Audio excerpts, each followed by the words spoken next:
Hello, everyone. Welcome back again. My name is Jenna. My name is Hannah. And today we have one of our own staff members, Kevin. Kevin, go ahead and introduce yourself. Hi, folks. This is Kevin over here. I am currently the Director of Music Therapy Education at A Place to Be, but I also work as a medical music therapist for 4 days a week at Inova Hospital. Yay.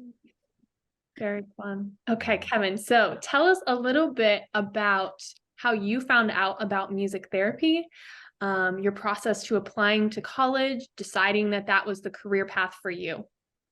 Sure thing. I grew up in Malaysia, so there isn't really anywhere to study music therapy in Malaysia, and there are only a few options internationally. Most folks in Malaysia either go to the United Kingdom, to Australia, somewhere in Europe, or the United States. But I also know in South Africa, like University of Pretoria offers a music therapy program.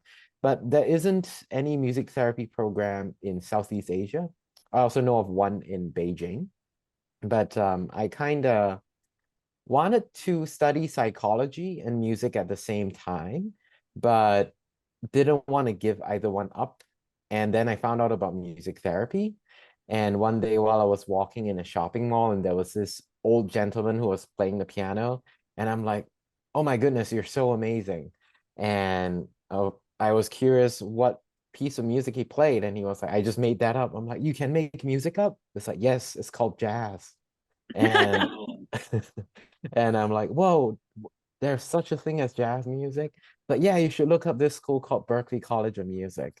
And so I went on Berklee's website and I saw the tab for music therapy, and that kind of came together as me like, that's where I want to go. That's what I want to study. And I think I was like maybe 13 or 14 years old.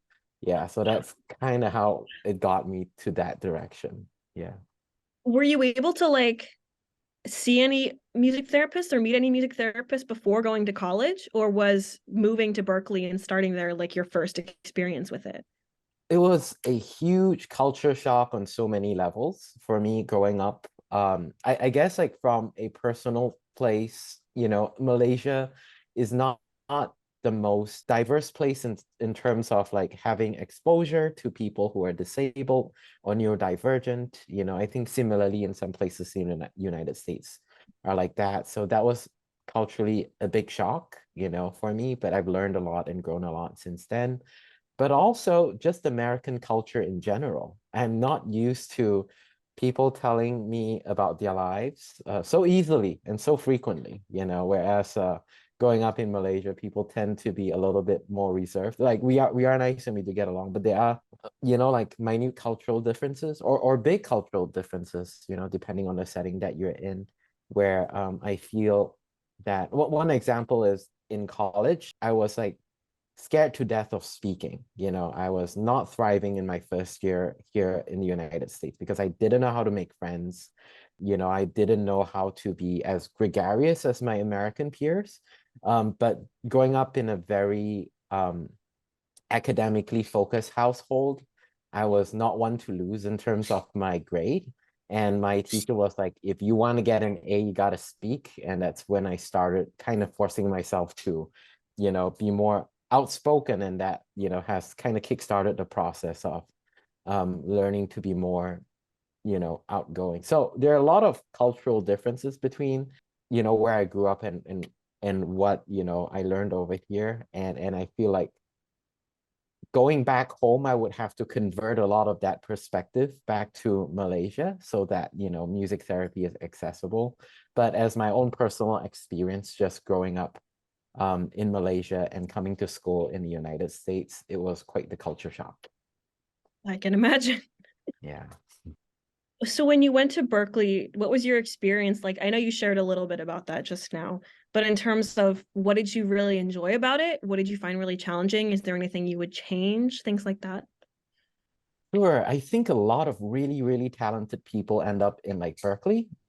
And even though you might be good, you will feel like you're kind of mid, to kind of quote what the people say nowadays, And it's a I feel it can be a toxic and competitive environment, depending on like the sphere that you mix in and like, you know, the community of musicians that you you surround yourself in, because everyone is trying to stake their claim, you know. But I feel that the music therapy department in at Berkeley is kind of like a safe haven for students, because everyone else is being very competitive and trying to make it, and everyone's doing great work and they are collaborative people, but you do feel that intense competitiveness, you know, in that college. But everyone at the music therapy department is like, how are you feeling, you know, and very understanding of each other's like mental health, and that always felt like a safe haven from like the greater atmosphere of Berkeley. I was very intimidated. I was riding on a lot of how do you say, like anxiety, you know, because my parents sent me so far away, and although they don't say it, it's like, don't screw up, you know, you gotta make this happen. And so there was like a lot of pressure, and I thought like, yes, I got into Berkeley and that was the end of it. And then to my horror, I realized you still have to audition into the music therapy department. And to my even greater horror, like I think out of every 60 people who apply to intro to music therapy, around 20 people get accepted. So yeah, it was tough, but I was determined to kind of succeed. Yeah. And And succeeded. yes, I did. Thank goodness, you know, but it hasn't been easy, and you know, like, but I do find the journey like rewarding, and I'm glad that, you know, like I have grown in different ways, and I certainly feel like my perspective has grown in terms of the world and how people interact. Also, Berkeley is just a melting pot for the world because people from all over come. So I've had chances to make friends from different parts of the world and learn of like different ways people interact, and the body languages around people. You know, for instance, I have some friends who from South America who are much more used to physical touch in greeting, or like my European friends who like kiss on the cheek. I never know if I should start on the left or the right, and it always becomes a very awkward encounter. Like stuff like that, you know, I have to kind of jot down and kind of learn, like, all right, always start from this side, or like maybe it's a handshake, maybe it's a hug, you know, it's all like very conscious decisions versus subconscious. And I feel in some way like that community has really broadened my eyes, as just like a human, you know, in terms of like understanding how we interact with one another. So in our profession, we talk a lot about different orientations and different ways of practicing music therapy. While you were at Berkeley, do you feel like there was some that your professors focused on, or do you feel like you got to experience a broad selection? And how did you kind of find your own niche area of how you describe yourself as a professional? Sure thing. That, you know, I've kind of grown, you know, like since I went to college. I would describe Berkeley's orientation. We have different professors, and I think every professor have their own way of like practicing and viewing music therapy. I would say certainly like an ABA, you know, like slant to it. I think most schools had that, at least from like the early 2000s. Neuroscience was a focus of one of our professors, but also community music therapy, and also creative and music-centered music therapy is also like a big focus at Berkeley. And it depends on like the professors that you take and the classes you learn. You may be exposed to one approach than the other, you know, and I've always felt that it did offer like a wide enough you know, array of perspectives. But you know, I think like the perspectives or the theoretical orientation at Berkeley has changed too, you know, in recent years. And you know, like to keep up with the changing trends within like the field itself as well. And for me, I've kind of grown after completing my studies at Berkeley and becoming a professional, and kind of following, you know, like different professionals and researchers that I like on social media. I feel like I've grown in several ways. For instance, compared to college, I would say like I've grown in terms of like um anti-ableist, you know, like more socially aware or like culturally centered, or let me see how else, trauma informed is another way I would say I would have grown, you know. Just these different lenses that I think in the short 4 years of undergraduate, you know, like it's too much to put into, like, you know, I've kind of had the privilege to know good friends and colleagues and, you know, follow the right people to help me grow in these areas. Yeah. And you also think- get to share all those with us as our education director, which is great. Oh, thank you. And I've had the pleasure of sharing it. And I think the joy of like keeping up in therapy is that it always changes, right? And the joy in music therapy for me that never keeps it boring or stagnant is that there's always something new to learn in terms of how to do therapy better, how we should think about therapy, and how else we can support and help someone to like their best selves. Yeah. So going kind of chronologically, internship sort of comes at the end of a bachelor's degree. Diving into that a little bit, we wanted to ask what your internship experience was like, applying and going through it and deciding where to go. Where did you complete it? How did that impact you as a music therapist? Sure thing. I went to Massachusetts General Hospital, which is like this humongous hospital in downtown Boston. That was also my practicum 5 site. But I wanted to do a pediatric music therapy site because I was deathly afraid of kids. That was the one, for lack of better word, like population, right? That I feel like I was least informed in. I'm already awkward enough around adults. And, like you got to come up with a new question to ask an adult every like 5 minutes. But for kids, you got to come up with something new like every 20 seconds or so, I thought, it was just, I felt like I thought it was a good idea to chuck myself into an area that I wasn't as familiar with to grow my skill set. It was very intimidating, very daunting. I wasn't very good at it in the beginning, but like my supervisor was an absolute natural at it. She is amazing. Like there'll be a kid who nobody knows how to console or interact with, or the nurses and the doctors are all frustrated with. And she comes along and she rolls the drum on the ground. And then the kid stops crying and looks at the drum. And then she rolls another drum. And from that drum roll, she engages the kid in play. And from engaging the kid in play, she has turned the kid around to, an engaged, happy kid, and then also at the same time able to, partake in whatever like medical procedure they needed to do at that time, And the way it happened was that she allowed me to kind of observe her, and she did her work, and I just notated it down. And from that, I tried to replicate it myself minute by minute, just asking myself, like, why did she make a decision at this point, and why did she not make a decision at this point? And that is kind of how I grew in my pediatric medical music therapy skills. That made me a lot more comfortable at the end of my internship. And I love working with kids now, although I currently work in like adult settings, but that was part of my choice. It's just like I wanted to, what is that phrase that people say? Baptism by fire. See, I'm learning all these American phrases. It's great. Yeah. So yeah. I could say personally, I felt like my internship was really the jumping point for me feeling comfortable as a clinician. Do you feel like similarly, or was it after jumping into the field that it impacted you the most? That's something I thought a lot about. I did not stop feeling imposter syndrome until year 2 after being hired at a place to be. And I've already been practicing like 2 years before that, So I think like people do feel the imposter syndrome, and it's not something that people talk a lot about.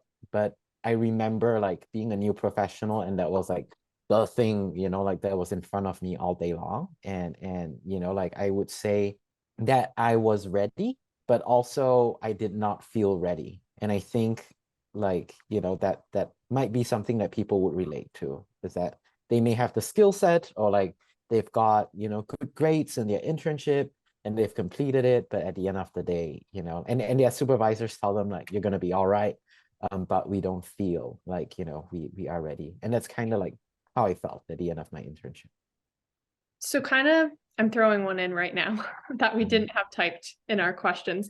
But as you work very closely with a lot of our interns here at A Place to Be, going through that process of applications that you're receiving to interns coming here, working through their internship, what would you say are things that you look for in those applications, and maybe common things that might be misconceptions that interns think have to happen or they have to have prepared, and areas of growth and how to keep that realistic for themselves throughout their internship? The biggest misconception is that you got to show up perfect, and I think that has a lot to do with how the real world is structured in terms of interview processes, right?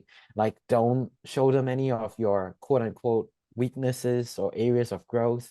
Always show your best side, like resume. Never answer a question in a negative way.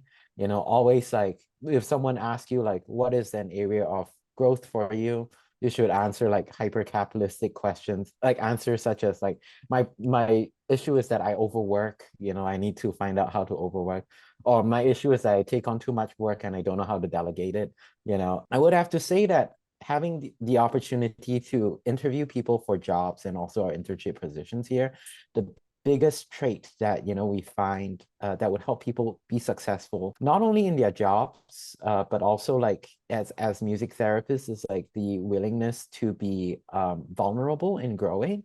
And the hardest thing I think is also like knowing what we don't know, because I think, like, for myself at least, going to school, like, I was like, I think I know what music therapy is. And as the years pass, I was like, I have no idea what it is, or like, at least I know what I don't know it is, I think a lot of folks who have done a PhD will feel similarly about their field. It's like, they'll be like, at the beginning, it's like, I think I know a lot about this field. And then as they dive deeper into their dissertation and they research more, they're like, you know what?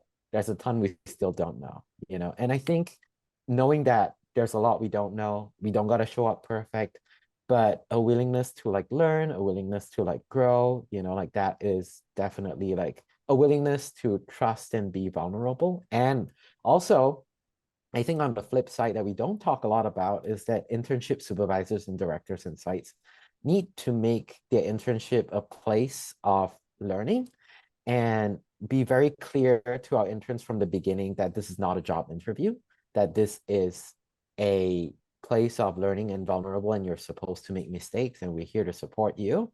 And really, at the end of the day, we're all focused on your success, and say it as many times as possible for each intern to feel like they are here to grow, yeah. Yeah, I think that was very true for me, like going through that process of being an intern, of just wanting to be perfect. And yes, I was improving some, but I agree. I don't think I was really improving to the maximal potential until I let myself be vulnerable and like make those mistakes. And that's when you really learn. Oh, but Jenna, you did excellent, and I want to say you were one of the top interns, that have ever graced the place to be. I'm so glad you're on staff. But I do hear you, like, I feel like I did not grow much during my internship. I grew at work and at the task I had to do at work, but things that grew me as an intern, I don't feel like I really did grow until like that very tense, immense pressure like was taken off of me, and I'm like, I'm gonna try this in my session, and also like getting that permission to do that. And I would like to give a shout out to, different music therapist, Carrie Devlin, out there, who is a big advocate that, like, one of the big questions when I had imposter syndrome and going as a young professional is like, is it okay if my session did not have any music? Is it still music therapy? And the thing that is very validating is like, always follow what your client wants. And, like, sometimes if there's no music, that's okay. It's still therapeutic, as long as we don't lose sight of the end goal, which is like building that rapport and that trust, but as an intern, I'll be like, oh no, I gotta do this skill, or this skill does not happen. And I'm not sure like if that's what you felt, Jenna, but that was true in my internship experience, yeah. Kind of going off of that, in terms of the CBMT exam, from both sides for you, I would say I would pose this question of what was your experience like preparing for the exam, taking the exam, and also now that you're a director of music therapy education and have trained interns for years and staff members on how to take the exam and helping them through that, what are things that you learned from taking it and also advice you would give on the backside? I would say that growing up in Malaysia, I was really good in like taking multiple choice questions because that's the method of like the Malaysian education system by and large of like assessing how well we did. So the CBMT to me was not as daunting, mostly because as kids, like we've been kind of conditioned to feel like that's familiar to us. But I understand that in the United States, like a lot of the schooling encourages more critical and original thought, which is awesome, because that's something I really struggled with coming to college here is creating or cultivating that inner voice. So I think like number one, from my perspective is biased in the sense that I had a lot of experience taking MCQs, and that does help me feel, like good about it. And I want to say like MCQs are very biased to one category, and it's not accessible to all students or all types of learners. And it definitely, does not determine this test like how well someone can be as a music therapist, right? And I think that, like there could be other ways to assess whether if someone is ready to be a music therapist or not. But I really performed poorly on the case studies part of it, where, like they give you a case study and they ask you what is the preferred way of doing it. I did not do as good as I did over there. Instead, I kind of capitalized on my strength, which is like memorization. So very specific diagnosis, like, what is dyskinesia, what is aphasia? I'll be like, I know what it is. Music is my strength. Any music question, I can ace it, and I kind of went at it at a numbers game where I looked at like what percent of each category was there. And I just wanted to make sure like I have enough to pass. And I kind of just like gunned at it, because I feel like the unfortunate thing about the CBMT is that there isn't really a way to prepare for it. Yeah, is you kind of gotta get the feel of the question and how they ask it. And I did so many practice tests, and I did so many like fake practice tests that, like my friends and I generated. But when the exam came, it still felt so foreign, like so foreign. Like I'm like, I've never seen these questions before. I have no idea if I'm doing good on this or not. I told my friends, in fact, I had like a group of 5 friends. I'm like, this is the day we're going to do the CBMT exam. And they're like, we're all going for $12 chicken wings, bottomless wings after this. And you're like, Kevin, if you fail, there's chicken wings for you. But if you pass, there's chicken wings for you too, which was great. So it turns out I passed, but only by like 8 questions. So it really isn't like I didn't do like excellent, on the test. Yeah. So the traditional advice, which is like try to get to know the style of questions and how they ask it. Like really hone in on like specific words, like, what is the preferred, or like, are they asking you for a treatment right now? Or are they asking for an assessment instead? That's the part that kind of trips people up, right? Because questions such as like, what is adagio, what is aphasia, it's a black and white yes or no answer to it. Whereas I think the behavioral and case study questions are more nuanced and has more potential of like misconstruing it. Also, like as I train people on it, I run practice tests with the interns nowadays, and I would do it with them. And when I would answer it, I'm like, I wouldn't have done that in the session. I was like, yeah, but I have to run the practice test with them to kind of get into the thinking of the people who have helped prepare the test. So Yeah, I think that's something that we've talked to interns about and also to people we've interviewed of. Everyone always says it's not the questions on the test, it's you have to know how to take the test. And that's a completely different way of thinking as a therapist, because as different kinds of therapists, if the three of us were to go take the CBMT right now, we might answer the question 3 different ways because we have 3 different ways of looking at the situation. But as a 21-year-old person graduating college and taking the test, you don't always have that yet. Yeah, I'm not confident I will pass that test if I were to take it today. Yeah.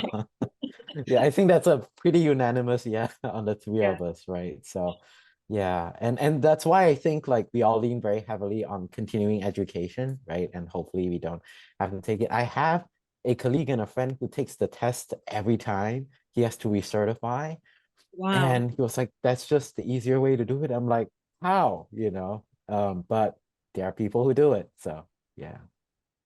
That's interesting. That is, I've I not know. heard that, but Yeah. So yeah. so kind of leaning into continuing education, Mhm. what have you found to be the most helpful for you? Because there's all different kinds of learners, everybody benefits from different kinds of continuing education, or some experiences that maybe aren't as well known that you were like, this is really cool, more people should know about this and try it out. Sure thing. I try to learn things that intrigue me in my personal life as well and helps me grow as a person. I feel like part of why I am able to sustain working as a music therapist because we have high burnout, high disconnection from our work, right? Because the demand on this field is so intense. And oftentimes like workplaces can be very, very, very demanding in terms of our work. And we kind of turned our one passion and hobby into a work thing, and sometimes we're like, I just don't want to play music. And I've certainly done that. And every time I go back to Malaysia, that's my one time I tell my wife I don't get to be a music therapist and nobody asks me any questions about music therapy. It's the best thing ever. I love the field and the profession, and I love what we do.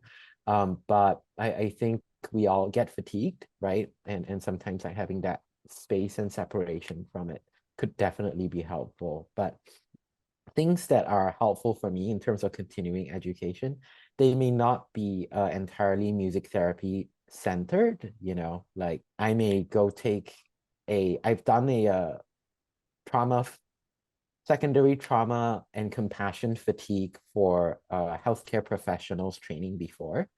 And that was very enlightening. And Nova as a hospital back then paid it for me, where then we got to have in-services with all the healthcare professionals in the hospital and tell them that, yes, you are not the patient who has lost their leg, but you as a doctor having to witness that is secondary trauma and you carry that. And imagine you having to see like 20 patients in similar but different, like scenarios. You'll burn out really, really fast, and we all know like doctors as a profession, nurses, healthcare workers in general have a notorious like burnout rate, especially during the pandemic, but a lot of the CMTEs I've taken in the past may not have been offered directly from music therapists, but I think like recently there's a lot of like CMTs that are offered by music therapists that I would love to take. There's one I saw the other day, which is like, how do you revive your own passion for your own music and your own musicianship?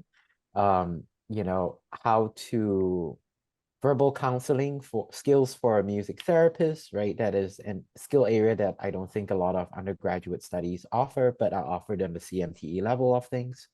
But basically things that, would help me personally, but also things I'm curious about. That's just how I go about it. Related to that, when you were looking into master's programs, what were you looking for in terms of how did you choose to, again, get a master's in music therapy versus a master's in counseling versus a master's in psychology, things like that? And how did you make that decision? And you were like, this is where I'm going to go. And what kind of was your process around that? Sure. I'm gonna be honest. I did my master's in music therapy because I went to Canada and I lost my passport over there. And I did not intend to be stuck in Canada, which is not the worst place to be stuck in. But my dad was very angry because he has not been back to University of Toronto in 30 years. And it's like, this has ruined my trip. And then he kind of left me there in Canada to figure it out myself. Oh, Um, yeah, and I called my professors. I'm like, I only packed 2 weeks of clothes. I didn't mean to just, like get stuck in Canada. And they're like, we're starting a master's in music therapy program. I was like, do you want to join it? And I'm like, yes, like, and that's how I became a student again. I did my student visa. I did not mind that. Caveat is because like my professors were still amazing, and I was like, it's another 2 years with professors, that I love, that I get to spend time with. But I did not intend on doing my master's immediately after my undergraduate. It happened by circumstance, and so that's how I got into a master's in music therapy. I would have made a very different choice, I think, if I were to redo it again today. Not because I don't think the program was not great. It was a good program, but mostly because it has kind of opened my eyes more after becoming a, working professional. The main thing being, um, what do we want to do and where our passion is. So I've seen like other colleagues who studied music therapy, but were really passionate about speech language pathology, and they became an SLP, I have folks who studied music therapy and they really want to start a business and run their own business. They went for an MBA, which is tremendous, but also some folks want to be a clinician, but felt like our MTBC like certification does not offer like, the opportunity for insurance reimbursement. They go for an LCSW or an LPC or an LMHC, so a lot of folks kind of make decisions guided by their intuition, what their inclinations are, but also like realistic life choices. And I think both are valid, and it really depends on where people are at that point of life. But I would definitely advise people to wait a little before jumping back into a master's program. Like if I were to do it again, I would likely go for an LPC, simply because of financial, and also like skill related. I feel like that is where I would jive in. So I understand that. yeah. So, so you did your master's immediately after doing your undergrad. Yes. So the first job that you got in music therapy was after your master's? During my master's, actually, I was a teaching assistant and I taught a few classes at Berkeley, and also a supervisor for 4 to 5 sites every semester. And I supervised quite a lot of people, or, at least supported them in like these different sites, including a shelter for women experiencing homelessness or women who are at risk in Boston called Rosie's Place, Boston Medical Center, and different geriatric facilities across, the greater Boston area. And then I came to a place to be after that. Yeah. So what was it like sort of looking for jobs as a music therapist, and what advice would you give regarding the job searching process in terms of looking for specific things or how you would weigh those options? I've been very lucky in the sense that I've never had to go on a job search before in the music therapy field, mostly because my classmate was Tom Schweitzer, who's the co-founder of the organization. And he's like, Kevin, do you want to come work at a place to be? And I'm like, sure. And that's how I got to Virginia. And after that, like I've kind of just stayed in this same organization, like holding different roles, from music therapist to medical music therapist to clinical director to now director of music therapy education. So I have been lucky, but and perhaps somebody else could be better suited to this advice. However, I can give some advice from during my time as clinical director, I've had to hire folks, and like I can share like kind of what we as an organization are looking for. And I think first and foremost is making sure that like the person we're hiring like fits the description of what we're looking for. For instance, if we are looking for a medical music therapy position, just making sure like that the candidate has like experience in medical music therapy. And if you didn't have it in your internship, there are other ways to get it. For instance, you can volunteer at a hospital, or if it's possible, or you can also, take up a job as like a clinical technician, on like part-time basis. But definitely, like if you're trying to gun for a certain job, having like prior experience in it is helpful, and therefore like might shape how you think about choosing which internship site you might want to go to. So Kind of diving in more to your work as a music therapist, I know you have mentioned also that you held a lot of different positions, at least here at A Place to Be. And in terms of your work as a music therapist, how did that shift and change while growing in the organization? And what stands out to you as you kind of reflect on your music therapy career and some things you've learned along the way that you've kind of carried with you, where your interests lie right now, that kind of stuff? sure thing. I think, like there's such a long topic. I could spend such a long time, talking about it, especially in a nonprofit setting, A Place to Be. I don't think we are a quote unquote like, brick and mortar like music therapy place or even like medical music therapy, because we see so many clients of so many backgrounds and so many contracts that, I don't feel like there's very little settings, like that we have not touched so far, at A Place to Be, from older adults to hospice to pediatric ICU units to, like people in carceral systems to that's just everywhere, and I think that has really helped me grow a lot as a young professional, like for the first 2 years, and having like enough support and good colleagues who support one another in a good community, like was very crucial to me feeling like I belonged and I'm doing okay, and then like shifting to more medical music therapy role that oddly felt more comfortable for me because I came from the medical world in my internship. I think right before the pandemic happened, like I was offered the clinical director position at A Place to Be. And, like I kind of took that on. And when the pandemic happened, it was an absolutely like difficult time for our organization, and also an entirely different skill set, going from doing one-on-one therapy to changing my mindset into like, how do I help each person succeed in the organization and be a good support and be a good colleague to all my peers, to make sure the organization survives through the pandemic, because we lost around 60% of our contract.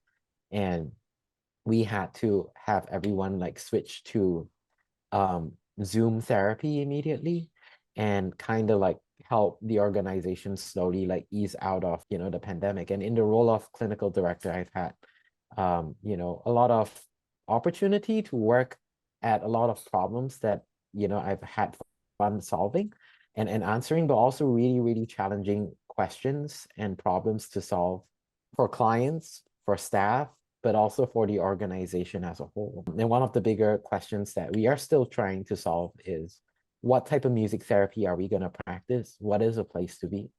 And I think we are closer to that answer, but I feel that identity is always evolving, and it should always evolve with the best practices of the time, right? So, and then I've kind of shifted back to medical music therapy and director of music therapy education, because I still love teaching and sort of being in the know of like the philosophy of things. Also, the drive was just brutal to Middleburg, and I live far away. It was like an hour and a half each way. It was like losing 3 hours of my time. And I think there was a point where I felt like the organization and the team was great and everything stable enough, and I felt like if there's a time to make a transition back to clinical practice, because I do miss clinical practice, it would be now, right? And that's kind of how I took that transition at that point of time.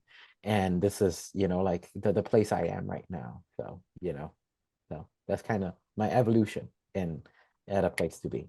Looking towards the future of the profession, where do you think that it is headed? What do you think are some trends that we're going to see really come to life more over these next few years or in the coming decades?